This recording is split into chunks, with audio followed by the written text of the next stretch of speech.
This episode of Hodinkee Radio is brought to you by Accutron and the new DNA Casino collection. With 100 pieces made in 4 vibrant colors, the Accutron DNA Casino perfectly fuses futuristic watchmaking and bold design. Stay tuned later in the show for more on the brand's new collection, or visit AccutronWatch.com for all the details. Hello, everyone, and welcome back to another episode of Hodinkee Radio. This week, we're going to bring back an old school format we love, the Fantasy Watch Draft. It's like fantasy football, but for watch nerds. For the draft, I've got 4 of my esteemed colleagues with me, starting most senior, I suppose, Danny Milton, our managing editor. Mr. Milton, how are you doing today? Doing better now that I'm here, Tony. Glad to be back on Hodinkee Radio. Oh, likewise. Any fantasy I have starts with Mr. Milton. Next up, we've got James Stacey, our lead editor. Is that your title, James? I can't even keep track nowadays. It is, yeah. All right, how are things up in the Great White North? It changed once. Yeah, lead editor, though, James Stacey. Happy to be here, of course. And I love a draft. I want to interrupt this intro just to say on that point, somebody earlier today said, James Stacey, world traveler, where's that guy been? I was like, only one place I'm aware of so far this year, but sure, why not? That's right. Okay, and finally, we've got another editor and colleague of mine, Mark Kauzlarich. How are you doing, sir? I'm doing great. Happy to be here. So here's what's going to happen, guys. I've got these 3 colleagues with me. We're all going to be building a 5-watch collection in each of the following categories: sport, dress, complication, indie, and budget. Budget being under $1,000. The other one that I think is tough to define for some is indie. I know the definition is a little bit nebulous, but I think we're trying to think of it in a little bit of traditional terms. So, Danny, keep your Rolex out of my indie category. Keep your APs, your Pateks out of the indie category. We're talking true independent watchmaking. Capital I. And I will say, well, lowercase I perhaps, but if you want to use your indie pick on something like a Baltic or Brew, I would also allow that. All right. Just completely ruined Danny's picks. I have to start over. I'm going to rework the big board. It is hard to bend Rolex to fit all 5 categories, to be fair. Yeah. Well, I mean, budget was going to be the tough one for Danny, but I was expecting the case of a sweep. Flooded bubble back. Danny, budget, OP. I'm here with everything, guys. I got it. So before we get started with the draft, guys, we're going to do everyone's favorite segment on the new Hodinkee Radio, something cool on our desk. Why don't we start once again with Mr. Milton? I hope you're not going to show us a typewriter today, but show us something cool on your desk. My single typewriter. No, I think I just want the audience to know that I invented this segment, and I think I also used this object in that segment in a different platform, but it is a 1980s Patek Philippe catalog, which I love because if you see the way it's catching the light, it's like what do you call this kind of texturing when the scratch and sniff. Raised, yeah, scratch and sniff. Smells like leather, feels like leather, and it's got everything you want in a catalog. I think it's like 1983, 84. So we got some good stuff in here. It's well printed. Give me the price. I think you were just on a Nautilus page there, Danny. Give me the price of a Nautilus. Let's see if it lists the Nautilus price on here. It doesn't, but I have a pricing guide. Okay. Elsewhere. Oh my goodness. Looks like the dog got to the scratch and sniff portion of that catalog. There's the dog, for sure, not me.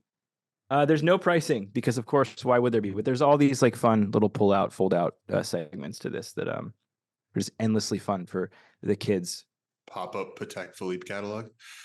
That's great. James, hard to top that, but I imagine you'll do your best to try. What's something cool you've got around your desk? My pick today is going to smell a little bit less like old money, but it is a great new magazine. Magazine's kind of a tough thing to call it because it's pretty impressive. Maybe more like a coffee table magazine, if you will. It's the Driver's Journal from Mobile One. Shout out to Matt from the team. I met them at Ice Race, and they put out this really impressive, it's almost exclusively photos. This one, issue 2, is almost exclusively Porsche through the years, and it's simply fantastic. The quality's great. The product, the final product in your hand is lovely, and of course the work inside is great. So that's what I was flipping through a little earlier today before I started, just to kind of get myself in the mindset of a guy who's got 5 really incredible, amazing watches, and while also, trying to keep on the keep the speed up to keep ahead of you guys. So Driver's Journal from Mobile One. It's nice. Great pick. Mark, what do you have for us? So this is something that I didn't actually know existed until yesterday. Picked it up yesterday. You might be able to catch the light here. This is a hardbound copy of Hodinkee Magazine Volume 1, which I was not apparently cool enough or important enough to know that this existed when the original one came out. But I took it out of the wrapping for the first time just now, just to be able to show you guys so there was no reflection. But pretty cool. I mean, I've had all the issues of the magazine. I'm not here to necessarily promote the magazine, but I just thought it was super cool because I didn't even know it existed until 24 hours ago. Well, that's a To be clear, 23 Mark is just hanging out at the office, so he's got office stuff on his desk, which includes This is actually mine. Granted, yes, I'm using I think 14 or 15 copies of the Hodinkee magazine to hold my microphone up at my height. So there you go. but this one is mine. Nobody can take it away. Well, What listen, you you got got, a Tony? 24, yeah, it's a 24-hour head start on me. I had no idea that existed until, well, right now. Listen, we're such a well-read group today. I had to bring a book as well. It's my Kindle. But I recently picked up this book called Get the Picture. I'm going to give you guys the subtitle real quick as well, because it tells you pretty much everything you need to know. A mind-bending journey among the inspired artists and obsessive art fiends who taught me how to see. It's this Bloomberg journalist who kind of takes a year to basically infiltrate the art world, the auction cool. market, and all these types of things. It's fun. It's kind of adjacent to the watch auction world in a way, and it kind of makes me think about how a complete newbie kind of should do the exact same thing for watches. I think it'd just be a lot of fun to have sort of an outsider's perspective again, and you know observe the various happenings of our crazy world. But anyway, Can we get the title? Can we get the title one more time on that? it's called Get the Picture. The author's name is Bianca Bosker. Fantastic. I'll send you Well, an that sounds Amazon. great. I'll send you an Amazon affiliate link later, James. Feel you. Thank you for that. I think we're going to start the draft now, guys. We kind of talked about the mechanics of it, but we're going to do a snake draft. I think we need to figure out a way to sort of randomly assign who is going to go first, second, third, and fourth. And we'll do a snake draft until everyone's filled up their team of 5 people. The last thing I would say is that once a model is drafted, it's gone. So for example, if someone picks, let's just say an Omega Seamaster, all Omega Seamasters, vintage and modern, are gone. Anything with Seamaster on the dial. And I would say, since that's like basically the only restriction on this draft, I'll be kind of liberal in how we define a model. So any Seamaster eliminates the entire thing. Seamaster 300, Seamaster 1948, all the Seamasters are gone. Okay, if that makes sense. I think we should just do the draft. This isn't totally random, but perhaps in order of seniority. So if we go, I guess it would be James, Danny, Mark, Tony. Does that make sense? That's what your spreadsheet says, and I was banking on that as I'm undoing and redoing my entire list, Tony. So let's not shake this up any further. Oh, that's funny. I don't think I intentionally put it in that order. But now we have it. So James has 1-1. And I would also ask, I'll be keeping track, guys, and for those at home, but just kind of give the category out as you're making your pick.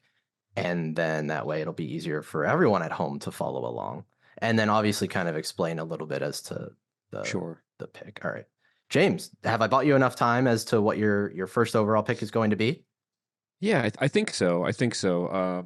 Being a serpentine draft, this puts me in the hot corner in about 8 picks, 7 picks. So that's good. I can stack up some there, but I'm going to come out pretty hot. I'm going to go sport for my first pick. And this is tough, but I wanted to make a really concerted effort to not pick watches that I've selected for sports or for these sorts of drafts or for other stuff like that in the past. I'm not going to pick the watches that are currently floating over my shoulders. For example, if you're watching this on YouTube, and I am going to go with the Blancpain 50 Fathoms mil spec for Hodinkee. Possibly my favorite modern dive watch in existence. They're not easy to come by. In the time that I've been tracking it since we sold that watch out in just a few minutes, I think 2 or 3 have hit Chrono 24 or whatever in the past few years. Someday I hope that maybe one could be mine, but I think they're just about perfect as far as a dive watch goes. And if you're going to go a no budget draft, it's hard for me to not think of a Blancpain 50 Fathoms in the dive watch, sport watch category. We had some hard contenders in that slot to be sure, but I'm pretty happy with this pick. I'll be honest, I thought, given some of the other folks on this draft, I thought you were going in another direction, partially to troll some of the folks in this draft. That's but what I was expecting. I love it. I love Blancpain going 1-1. I love all of the limited edition 40 millimeter cases they've done. But listen, we're a little bit biased here, but the Hodinkee one is probably the best one. I'm feeling good right now going into Danny, but I know I'm going to get one of my two picks, but I had a feeling that you guys were going to block me on my number one and number two. So we'll see which one Danny's going to pick that I would have picked. It was exceptionally difficult to not pick what I believe Danny will pick for his first sport choice. All right, Danny, do you want me to just say it for you, or would you like to tell everyone what your pick? We all know the first 5 letters. You definitely know the first 5 letters, but I don't think any of you know the watch I'm going to choose. And if you do, you be honest that you knew after I said it. All right. Full of surprises, Danny. What's your pick? All right. So for my sports watch pick, I am going with the Crown Rolex. I'm going at Le Mans Daytona. Okay. I would have had $5 on a solid gold GMT2. I thought about that. I thought about it, but I'm going to be going gold in other areas of this draft. I need to diversify my 5 watch collection a little bit.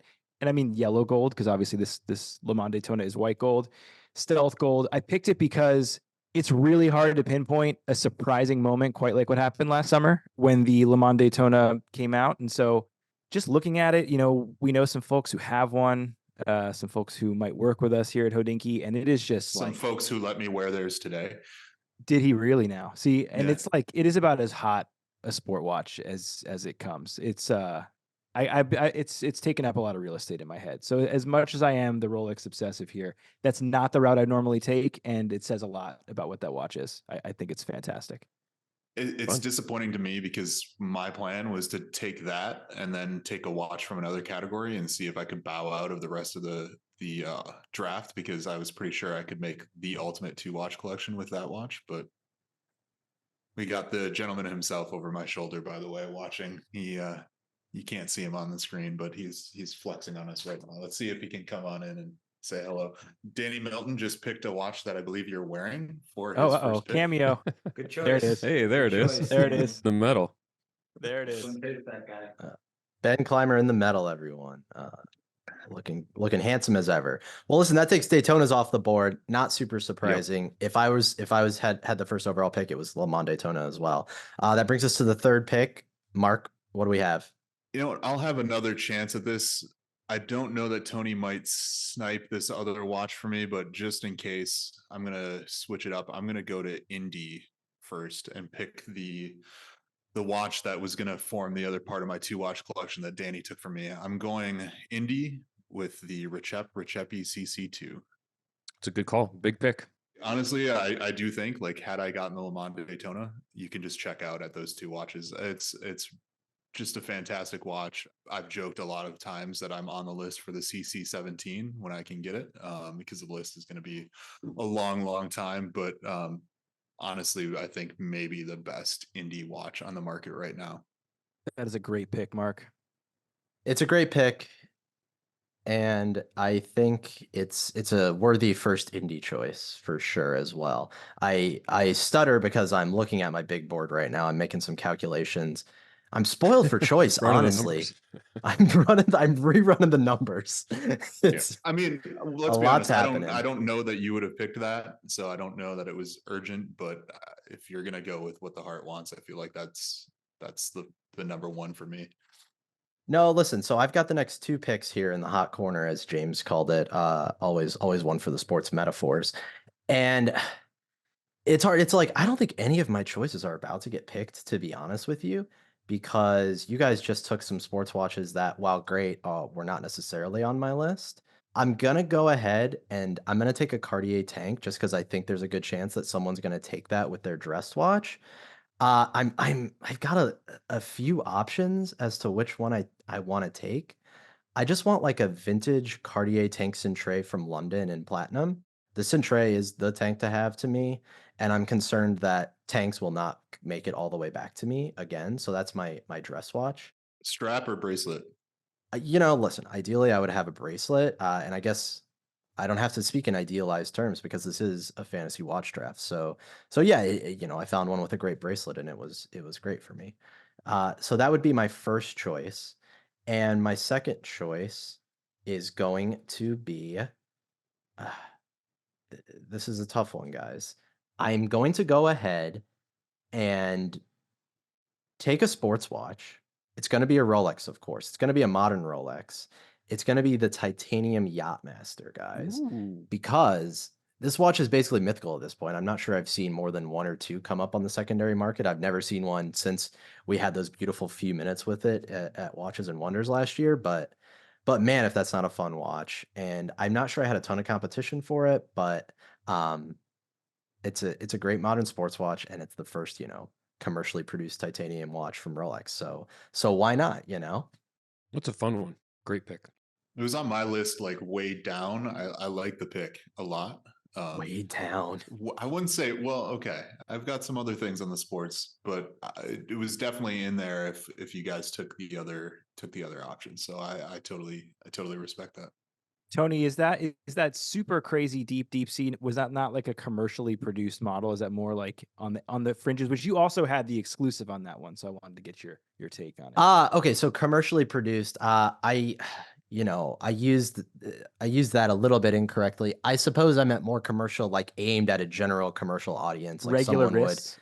Yeah, Wearable. someone with regular wrists and wearable. You know what I'm talking about, Danny. It's not a 50 millimeter watch. You get it, man. If anyone has seen that watch in a boutique window, which I have, it's like it's way bigger than you think. Like a it is, wall too. clock. Yeah. Well, that sends us back to Mark for his next pick. Man, okay, so I've got my pick for sports watch then. Everybody else has gone that route, so I don't have to worry about that right now, which means with the Centray gone, I think I've got some options for dress. I'm going to go with Complication. This might be maybe a little obvious, but I'm going to take the Patek 5004. Probably number one Grail watch on my list. Honestly, you can probably put me down for any variation of that watch and I wouldn't be upset, but I'm going to do 5004A, last commercial run of the 5004 in steel. Not my favorite dial. I like some other dials that they've done for Piece Uniques, but I think we're avoiding Piece Unique watches. So 5004A steel doesn't get much better than split second perpetual calendar Patek. I was worried you'd take that because I had, 5970, 3970 on my list. And I'm going to say, sort of using the broad interpretation of what a watch family is, 5004 kind of crosses that out as an option for anyone thinking about that as a complication, but still plenty of options out there. But I was concerned that would be taken. So an excellent pick. That sends us over to Danny, right? Am I getting lost in the snake yet? I don't think so. I think that's accurate. Serpentine. I'm going to follow suit with Tony and go dress watch. Not that I necessarily think someone's going to take it, but I'm thinking about my picks as if I were going to own these things. And I'm going to go with the Longa Saxonia automatic, just a straight classic rose gold, 38.5 millimeters of just like pure dress watch.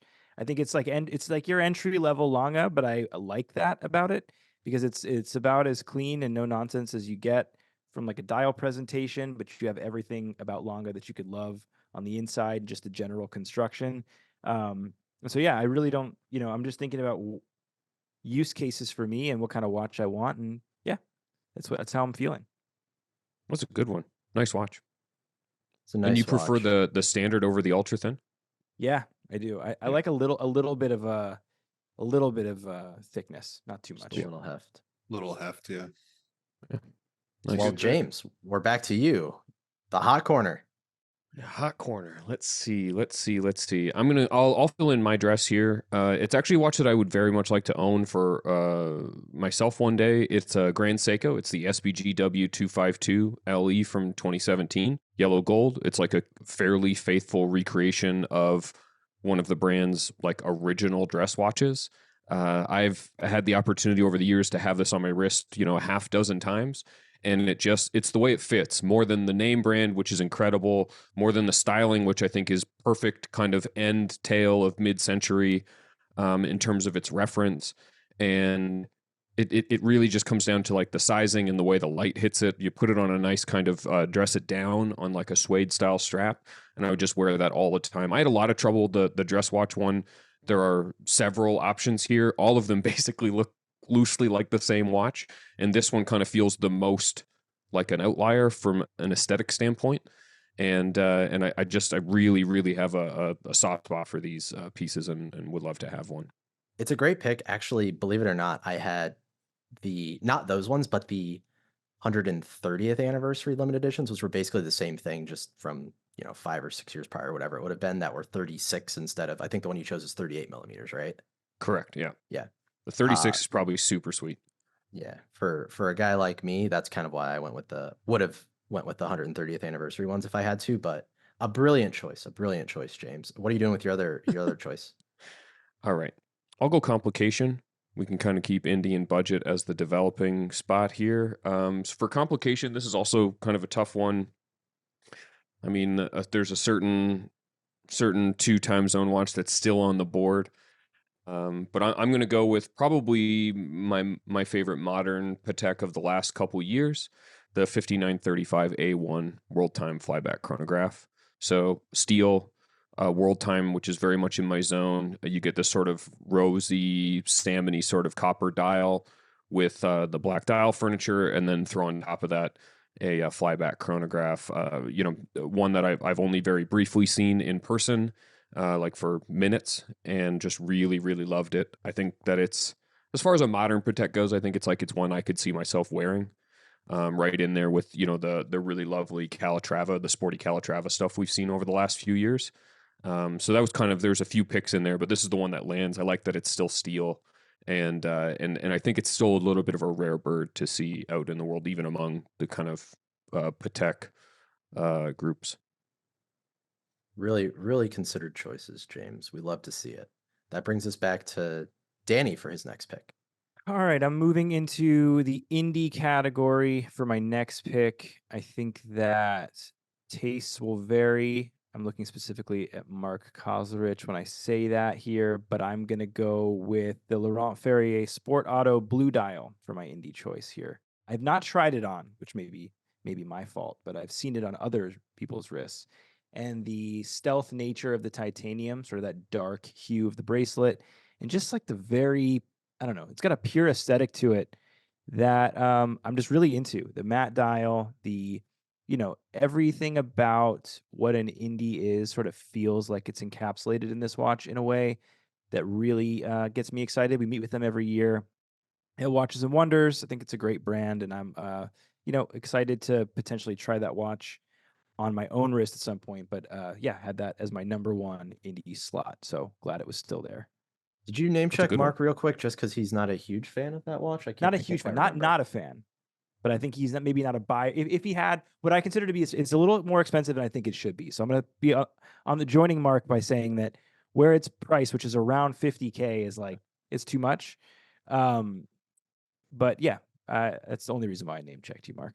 It's a tough price point, I think, for anybody. There's a lot of options at that range. I think it's pretty great. I also think knowing that you went with a precious metal sport watch, like that is actually a good, way to supplement that. You have like a sports watch that you could maybe wear in other sporty situations. So I think that's a good choice. I like it.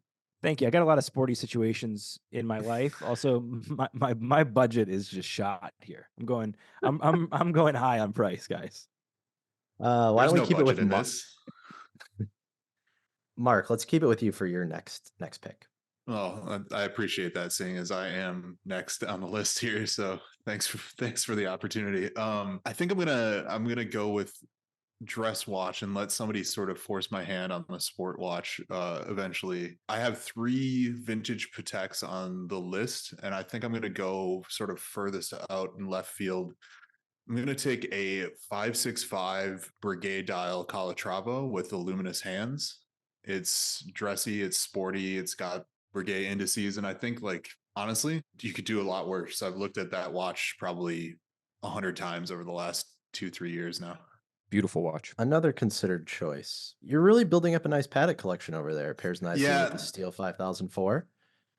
Honestly, like that was sort of my thought here is, do I want to go too deep in one brand? If we're playing to the audience, I think they're going to want to see some variety if they're going to vote on who did the best. So I'm sorry for those of you that think that I took too much Patek, but it's really hard to beat that brand sometimes. Well, that brings it next to me for 2 more picks, I believe, and then I won't have another pick until the last pick of the draft if I remember how snake drafts work, which I'm not sure I do. Okay, so I have a complication, I have an indie, and I have a budget watch. So I'm going to do a couple of things here. First of all, I'm going to take a complication. I'm going to do the original data graph. So platinum, black dial, the 403.035. Like Danny, I really wanted a Longa in my collection and I thought about doing dress watch, but I thought doing complication instead was a creative way to do it and to get something from that era of Longa when they really set the watchmaking world on fire with their first in-house chronograph is a fun way to do it. It's a little bit big for my wrist, but we'll make it work. The next thing I'm going to do is I might as well just do my indie pick. I'm gonna do something interesting. I'm gonna take the Burneron. I don't know if you guys even remember this watch. I wrote about it for Hodinkee a few months ago. It's kind of a mashup of a Cartier Crash meets like a sector dial Patek 96. I was first introduced to a prototype when I met Sylvain Burneron. He's the guy behind the brand back at Watches and Wonders, and it was kind of so refreshing just to see that watch after a few days of Watches and Wonders, something so different, clearly inspired by a lot of the vintage watches I love, but totally different and stands on its own merits. So that'll be my indie pick, and it's kind of one of these. It's true indie watchmaking to me. It's one of these things I've seen develop just during my time in the watch industry. So I like it for that reason as well. So that leaves me with a budget pick under $1,000 for my last pick, but I'm not super concerned. There's so many choices in that area. I'm not concerned that I'll have something great to pick. We're excited that Hodinkee Radio is back, and our return is thanks in part to this week's sponsor, Accutron, and its new DNA Casino collection. Driven by the world's first electrostatic energy movement, the new Accutron DNA Casino collection fuses vibrant colors with futuristic design. The 4 bold new colors, each limited to 100 pieces, are inspired by the bright lights of Las Vegas. The DNA is an update of Accutron's original icon, the Space View, the watch known for its revolutionary tuning fork movement. The DNA updates the Accutron Space View for the modern era with a 45mm stainless steel case and integrated rubber strap. Since introducing the world's first fully electronic watch in 1960, Accutron has continued to push the boundaries of timekeeping. The Accutron DNA Casino collection synthesizes bold colors, innovative technology, and a retro-futuristic design to make a bold statement. Accutron. It's not a timepiece, it's a conversation piece. Check out the new DNA Casino collection on AccutronWatch.com or the new Citizen flagship store in New York.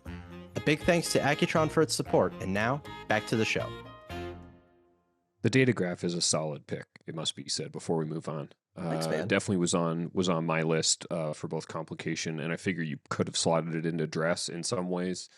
And I just think there's such kind of special things, even to the extent that they've been around for a while. If you're lucky enough to have kind of played around with one, they have a lot of presence, I guess is the word, especially in a precious metal, which, they are. And then I, recently got a chance to see one on a bracelet, which was ludicrous, just so much fun on the bracelet, but they're a great time. And you can't really do like a dream watch draft without having a handful of Longas at least pop up in the pre-list, let alone on the select. So that makes sense. Well, moving right along, Mark, what's your next pick going to be? I've said this whole thing about letting somebody else force my hand, but I realize that you guys are all out of sport, so it doesn't really matter that much.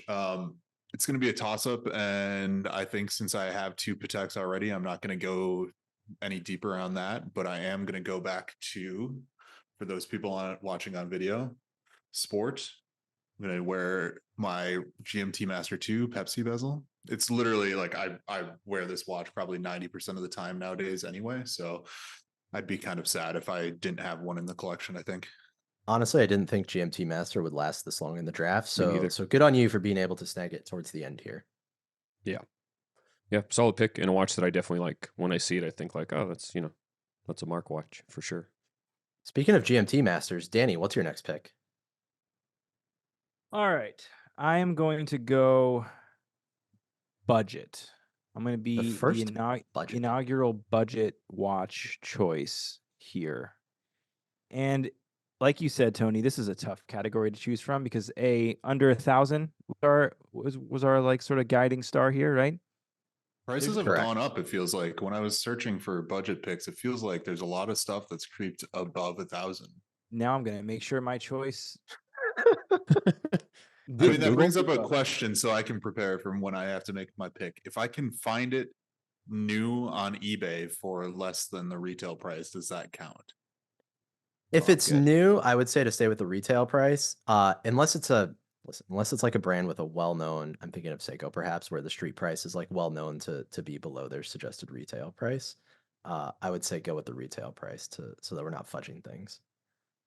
All right, I'm on good footing here. I'm going to go with a brand that I think represents a ton of value across the board, sub $1,000, which is Hamilton. And I'm going to choose as sort of the resident movie guy here, the 38 millimeter Murph watch. That came out late 2022. It's a watch nobody asked for, really. I mean, they did sort of like in side complaints and comments when the original Murph was made a production watch at 42 millimeters and just felt like a watch nobody could really wear with that aesthetic. And 38 just feels like the best landing spot for that watch. I have one. It's just so much detail and fun at $895. I've held watches that cost like $1,500 to $2,000 that feel markedly worse than the way that watch does. I mean, as a solid unit of watch, which is always the case with Hamilton, between $400 and $1,000, they just knock it out of the ballpark in that price segment. And so, if you want something that feels thoughtfully vintage inspired because it has like a really unique backstory behind its design, and it's just a great size, you really can't go wrong with that Hamilton Murph 38 millimeter. It's a ton of watch for the money. Yep. Yeah, Hamilton just kind of owns this category in a way, so I'm glad we got one Hamilton on the board at least. That's going to bring us to James for his last two picks, his indie and his budget picks. All right. I'll follow Danny's lead, and we'll crack into the budget here, and then I'll close out on an indie pick because I genuinely haven't decided from my private list here. But budget, I only put one down. This is one where I'm holding true to my own moves in the world, as this is a watch I will own when I can. I have an order in, and when they're made and I can get one, I'll get one, and that's the Arkan Alterum. So this is a British-made travel watch with a very clever sort of solution for tracking essentially a dual time with AM, PM. Kenneth Lamb, who started the company, I met last year at Watches and Wonders after hanging out with Zinn, and kind of got to know Kenneth a little bit and check out the watches that he's made. And the Alterum is sort of the second watch from their run. They started with a titanium dive watch, and this is a titanium travel watch. I really think that if you have no clue what I'm talking about, hit the show notes and check it out because the watches are rad. They're very much in demand by a certain sort of niche appreciator of these sorts of watches, of which I absolutely am part of. And I'm very pumped for it. So one of my kind of favorite budget things in the space these days. And like you guys said, that there's a ton of amazing watches under $1,000 right now, which is really fun to see. And especially if you want to get into travel watches, those numbers just keep getting better for us. And there were definitely some competition for the Arkan. But as soon as I kind of saw the sub 1,000, I figured I'd throw it in there. It's 600 pounds, which I think is about 750 US. So we'll call it 800 once it's shipped and it hits your door. I think it's, I saw a pre-production sample and it felt like a great watch at that price point. So I'm pumped to have one to call my own. James Stacey at his James Staceyest, I would say. Great pick. And let's hear it. You've bought yourself enough time to debate on what your indie choice is going to be. So what is it? Man, this is a little tough. I really wanted to go. If you look at the collection so far, we have the Blancpain, the Grand Seiko, the Patek, and now the Arkan. The Arkan is unconventional, but within a certain guise of sort of a micro brand. The other three are fairly conventional choices. I wanted to go as unconventional as possible, but I'm going to dial that back a little bit from the absolute edge that I did find in the indie world from memory. And it's a watch the one I'm going to go with is a watch I've always been very curious about. I don't believe I've ever seen one in person, but I do see them in photos with some frequency, and they just look like it would be a real left field play for me, but it's something that looks like fun, and I think the sizing would fit really nicely. And that's the Haldeman H1 Flying Central Tourbillon. I think these are like very, very cool watches. I love the idea of taking a fairly subtle case and most of the dial, and then having this, highly animated, raised up sort of view of the central tourbillon. I'm not typically a tourbillon guy, but I like the idea of getting a little bit out of my comfort zone for a draft.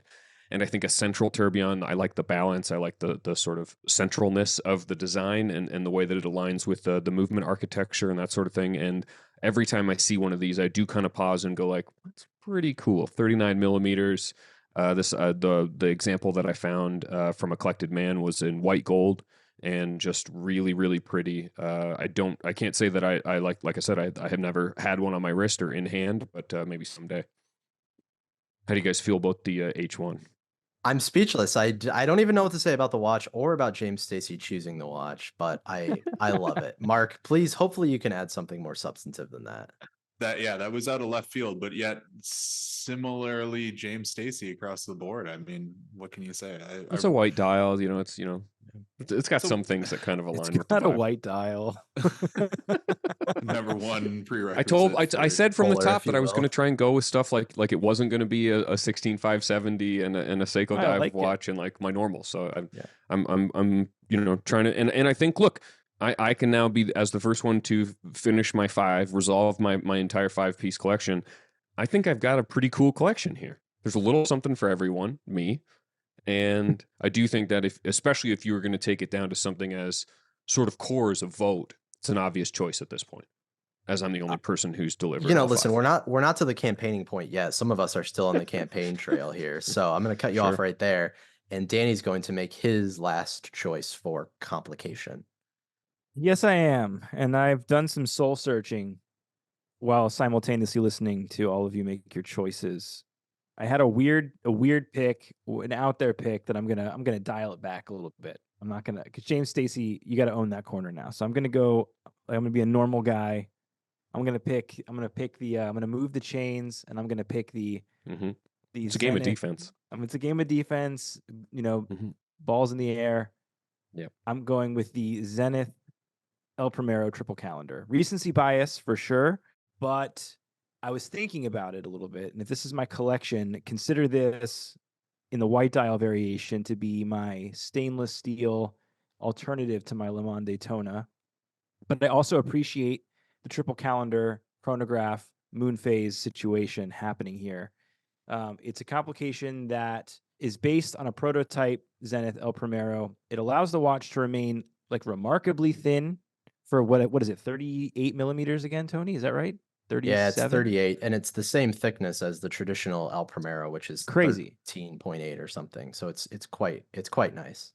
It's really nice. And also the triple calendar requires like a lot of manual use on the part of the owner, to sort of like maintain and keep it going. So I kind of like that interaction with the watch. And I like that the choice to go with that keeps the price relatively low relative to competition. But I also think that the form factor is like far exceeds the competition. So the Zenith El Primero triple calendar is my choice. Yeah, it's a Nice. great Good pick. one. Listen, it's only February, mid-February, late February, but it's my favorite release of the year probably. So I'm not sure how much that's saying, but I love it. It's just representative of a lot of the good things Zenith has done over the past few years, drawn on their heritage, but bringing it forward. So I fully endorse the pick for you, Danny. I love to see it. Thanks, Where were you Tony. gonna go, Danny, with that? Were you gonna be like the Grubel 4Z guy, No, or what was? I was gonna go for a watch that I think is like $500,000 list. 50, I think, exist. It was the Rejep Louis Vuitton Sonnery chronograph. So Mhm. just the concept of a sonnery for every minute of a chronograph function was interesting enough to me. Plus the like entirely bespoke nature of each individual case by hand.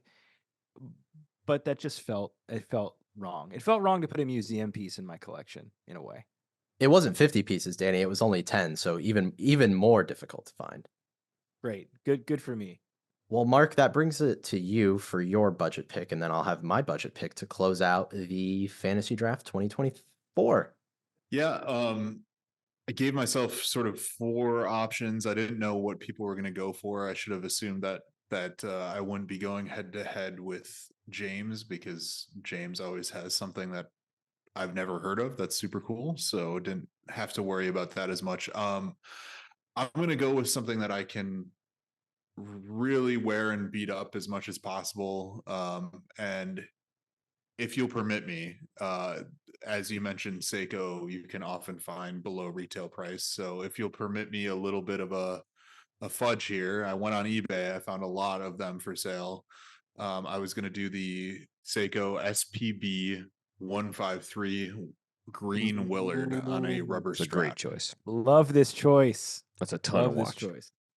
This is yeah, I'm finding them on eBay around 850 to 900. List price, yes, it's a little over. It's $1,100. But I picked up diving last year. I figured 5-watch collection, it would be a bummer not to have a dive watch in there. I think this is probably going to be my second most worn watch out of everything on the list, and frankly, I can go home happy with these 5 watches. I love that watch, Mark. I also recall our old pal Cole Pennington doing like an insanely cool diving story with specifically that watch, with some of the coolest photography that I can like underwater photography we've had on the site. It's just a great choice, seriously. Yeah. And I'll say I saw Cole actually a little over a week ago in Geneva. We had dinner and drinks, and I actually mentioned this watch to him. I said, you know, there's a watch that's still kind of kicking around in the back of my mind, which is the green Willard. One of the first times I hung out with Cole a couple of years back, he had that watch in for a review, and it's stuck with me ever since. So I'm happy to sneak by with that one there. Nice. Good pick. I'm Gotta have a I'm Seiko glad we diver got on there Seiko for on the sure. list.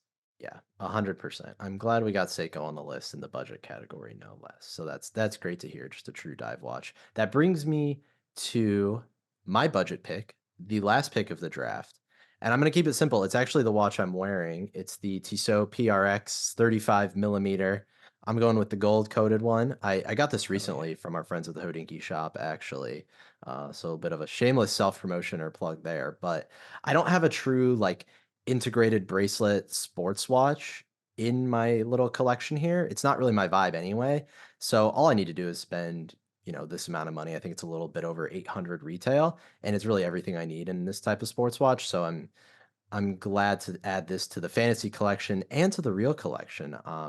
I've been wearing it a ton since I got it a month or two ago. So that's Nice. the PRX, and I'm Is glad that to have it on is the that list. the Damian Lillard special edition? The Dame You know, time? listen, I like someone was joking with me when I He got didn't say this. no. Someone was joking with me. They were like, "You should buy just a stainless steel version and swap out a black dial because the black dial would look sick on the gold case." And Dame Time came through and did it for us. He did. He did. The dollar sign might be corny as hell on the second hand, but other than that, like, it's kind of cool. I'm a huge Lillard fan. I'm Yeah. just I'm actually upset you don't have that watch. Sure. Well, listen, Danny and I are going to hang on after this to talk about how to fix the All-Star game for those who That's want right. to tune into that. Maybe that'll be after hours. But that kind of recaps our fantasy watch draft. We're going to take a few minutes here. I think everyone just list off your collection for us. For my sport, I have the new titanium Rolex Yachtmaster.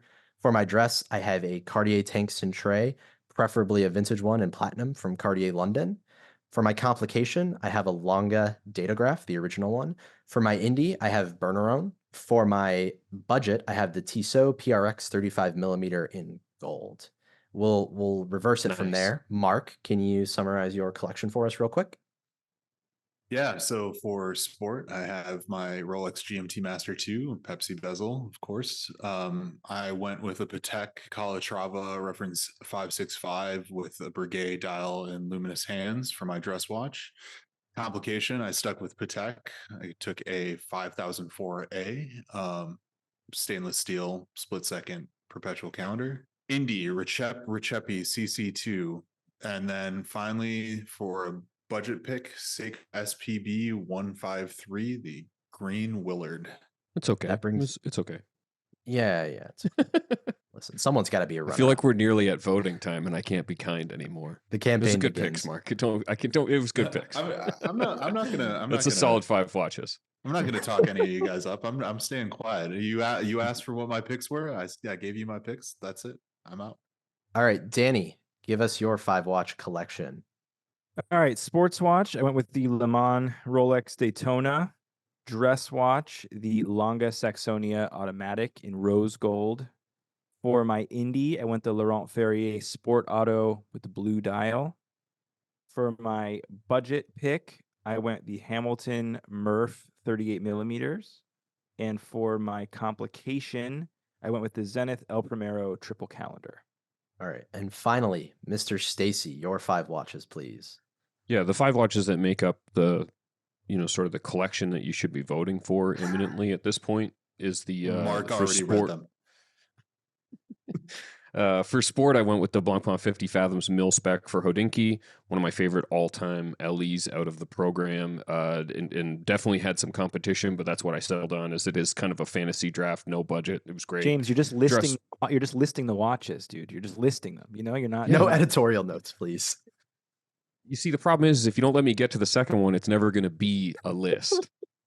For dress watch, SBGW 252 from Grand Seiko. Complication is the Patek 5935A World Time Flyback Chronograph.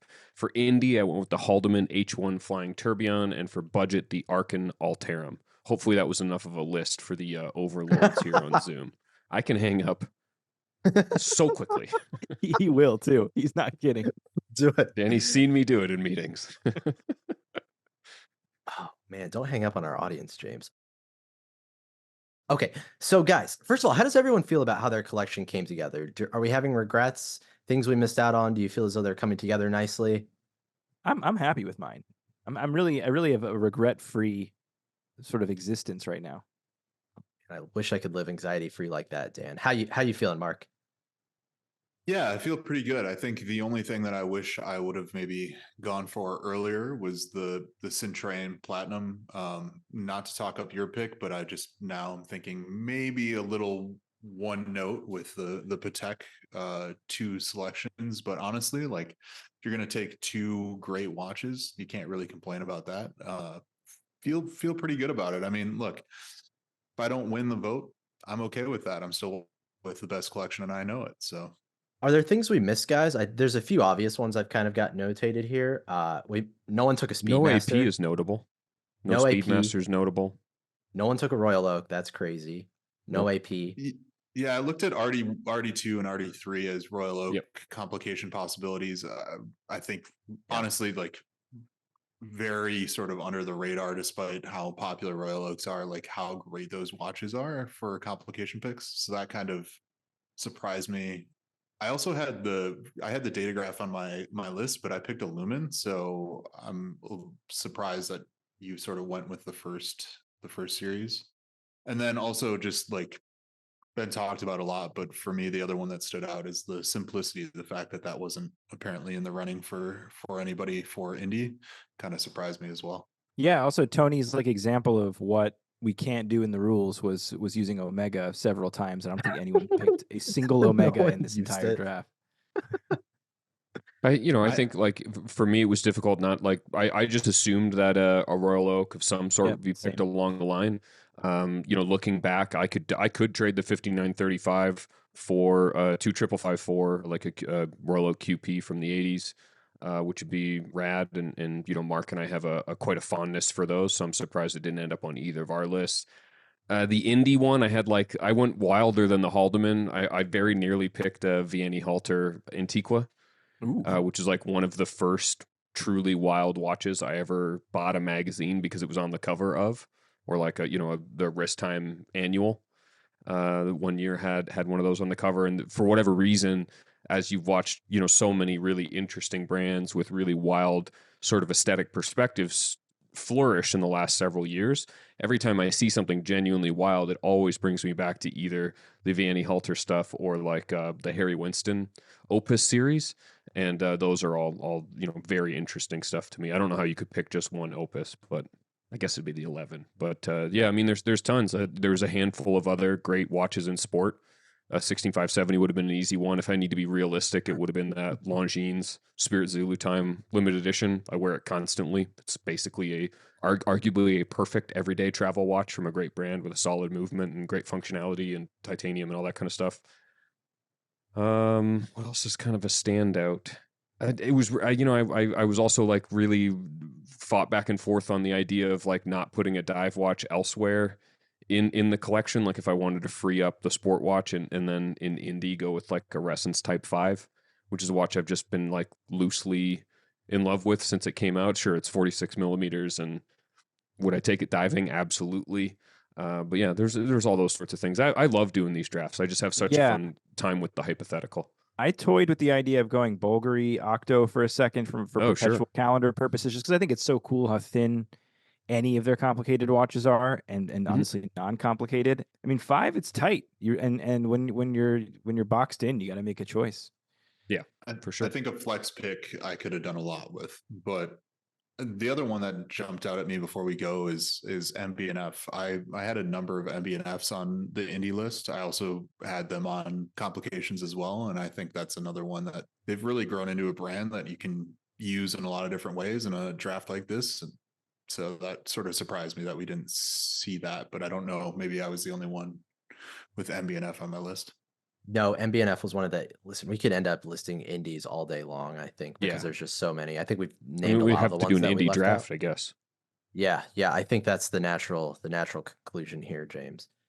We could keep listing them all day long. I realized kind of what I did. The ones I prioritized were younger guys that I've kind of grown up with in the industry in a way. That's just like kind of how I romanticize indies instead of the Sure. DeFores and people like that have been around since before I was born. Honestly, I kind of romanticize the indie point of it, and I ended up choosing someone who I've known since he was, the watch that's now being produced was just an idea in his brain. But anyway, that's just one way to approach the indie thing. And then I will say, generally speaking, we had a few sort of out of production watches, vintage watches, but we skewed in general towards modern releases, which I think is probably the natural thing to do when you're thinking about these things.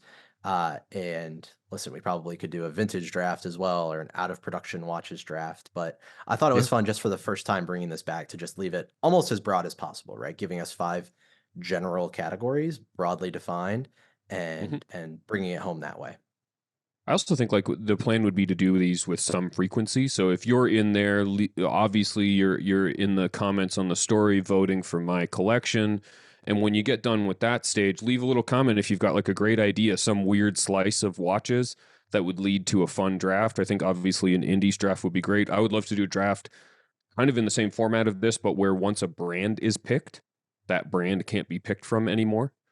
Which I think would you'd isolate and end up with a slightly wider broadcast of brands. But yeah, I just love doing this. These are always fun. And the other thing, along with people voting for my collection, which I think is a great idea, and naturally many of you will do that. I think when you get into the comments, let us know what 5 you would have picked. I'd love to see what other people's thinking was, and kind of how you would go about 5 where only one has a budget, which is really kind of super dream fantasy sort of world. Yeah, the reason I kind of went with 5 is I've seen a lot of people kind of just put like 5 watch collection has been kind of a thing that's been going around the sort of watch community on Instagram and elsewhere lately. So I wanted to kind of limit it to 5. But man, so many different ways to build a collection, and exciting for us. So many different ways to do these drafts based on categories, restrictions, and whatever else. But for now, we're going to leave it at that. Jump over to hodinkee.com and we'll have the post, and we'll have a poll in there where you can go ahead and vote for. Listen, I'm not going to try to. I'm just going to run a get out the vote campaign. Just vote. Some people are on here campaigning. I'm not going to say whether or not that's on tour, but as long as you vote, I'm happy at the end of the day. Get out and vote, and we'll let you know in a couple of weeks, I suppose, who won, and maybe we'll have more of a recap. And then, listen, Watches and Wonders is only a couple of weeks or a couple of months away, I should say. That's the next natural time for us to do some sort of fantasy draft. But until then, guys, thank you again to our editor, Vic Ottomanelli, for all of their help with this episode and editing the audio and the video. And we'll see you again next week for more Hodinkee Radio.